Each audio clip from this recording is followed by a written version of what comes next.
সব মানুষ ইসলামের উপর জন্মায়, পরে তার মা বাবারা হয়তো তাকে ইহুদি বানায় বা হিন্দু বানায় বা অগ্নি উপাসক বানায়, কিন্তু তার আসল ধর্ম হচ্ছে ইসলাম। আওয়াজ করে বলেন তো, আসল ধর্ম কি? আসল ধর্ম ইসলাম। সে ফিতরাতের উপর জন্মগ্রহণ করেছে, এমনিতেই বাই ডিফল্ট তার মনটা ইসলামের দিকে টানে। মেরাজের রাতে রাসূল সাল্লাল্লাহু আলাইহি ওয়াসাল্লামকে দুইটা পেয়ালা দেয়া হয়েছে। তিনি বলেন, উতি তুবি ইনা আইন, আমাকে জিব্রাইল আলাইহিস সালাম দুইটা বাটি দিল বা পেয়ালা দিল। ফি আহাদিহিমা লাবান ওয়া ফিল আখারি খামর, এর একটার মধ্যে ছিল দুধ আর একটা মদ। আমি দেখতে পাচ্ছিলাম না কোনটাই কি। আমাকে যখন দেয়া হলো ফা আখাযতুল লাবান, আমি দুধের বাটি নিলাম।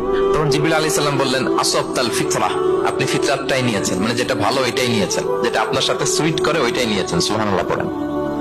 এই পৃথিবীতে যা কিছু ভালো, যা কিছু কল্যাণকর, যা কিছু আমাদের সাথে খাপ খায়, সুইট করে, সহজে সুইটেবল হয়, এটাই ফিতরাত। এটাই কি? ফিতরাত। তো সব মানুষ ফিতরাতের উপর জন্মেছে, ইসলামের উপর জন্মেছে।